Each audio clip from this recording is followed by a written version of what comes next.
So in just a few years, it's like the entire physical center of gravity in Chennai real estate has just completely shifted. Oh, absolutely. It's a massive geographic shift. Yeah, and today we're doing a deep dive into a 2026 forecast that shows, buyers are actually willingly abandoning the historic city center for the deep suburbs. And they're using this new wave of digital tools to completely bypass the traditional gatekeepers to do it. Right. It's a technological shift, too. Yeah.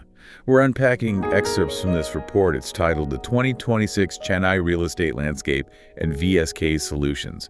And it really just paints a picture of a market in rapid transition. It does. And see, we need to clarify right out of the gate here. I mean, people actually need these houses to live in. Right. It's not just a bubble. Exactly. This isn't just a bunch of speculative investors flipping properties, right? The demand is deeply grounded in actual end-user requirements. You have workers moving to the city for jobs, paired with a massive wave of urban infrastructure being built to support them. Okay, let's unpack this a bit. Because the report highlights the major employment corridors, specifically the IT belt in the south and the industrial zones, as these big growth engines. Yes, the IT corridor is huge for this. But how is that actually reshaping the map? Like, are people just cramming into the existing neighborhoods near those offices? Well, not anymore. I mean, that used to be the case, but the map is fundamentally stretching outward now. Okay. And the mechanism driving this is basically infrastructure.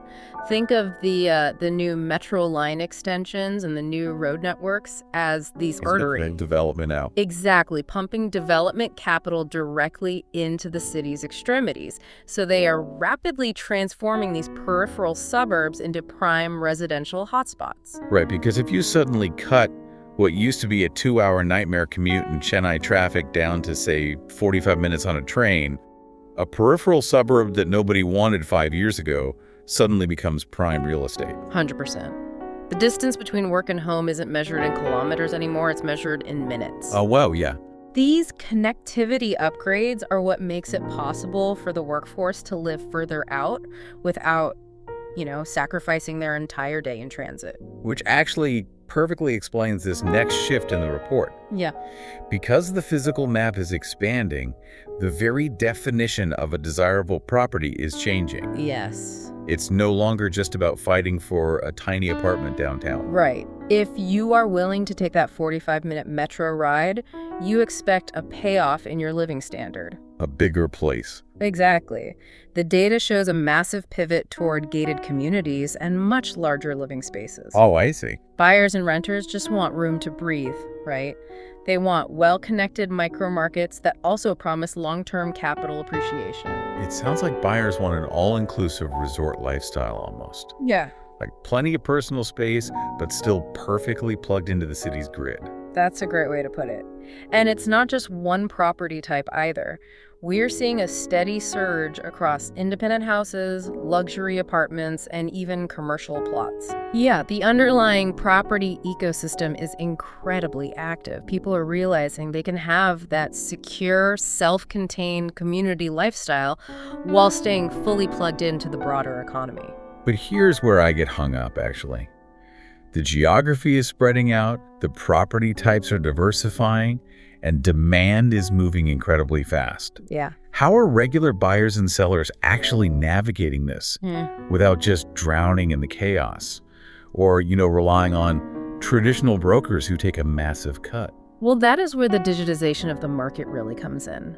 The report points to platforms like the VSK Business Consultant Portal as basically a case study for this shift.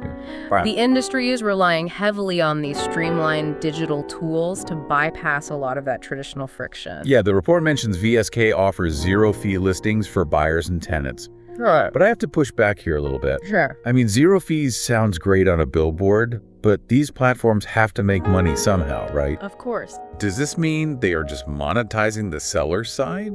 Or are they selling user data? Like, are they actually cutting out the middleman or just becoming a different digital type of middleman? It's a completely fair question, and you're right to be skeptical. But the way analysts view this disruption is that platforms like VSK are trading immediate listing fees for market share. Volume. Exactly, volume. They offer those transparent, zero-fee buyer and tenant listings, plus complimentary initial inquiries for property owners to aggressively get everyone onto the platform. So it's essentially a freemium model applied to real estate. Yes. Get the liquidity on the platform by making it free to search and list and monetize later on. Exactly. It fundamentally changes how the market operates because it democratizes that initial search phase. Right. Smart investors and genuine property seekers can evaluate these new micro markets and asset types with total confidence without paying a gatekeeper just to look at the option. It just removes that financial barrier to entry for simply gathering information. Precisely. It makes the 2026 market highly favorable for both sides.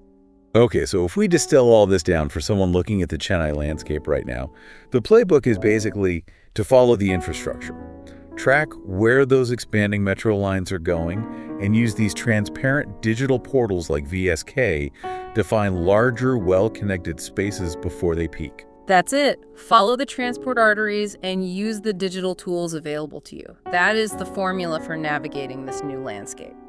It's fascinating. But, it does leave us with one massive lingering question. What's that? Well, if all this infrastructure is rapidly turning the peripheral suburbs into these modern, highly desirable hotspots, what might happen to the cultural identity and the property values of Chennai's older, historic city centers? Oh, that's a good point. Right. As all that development money and the younger population flows outward, what happens to the historic core?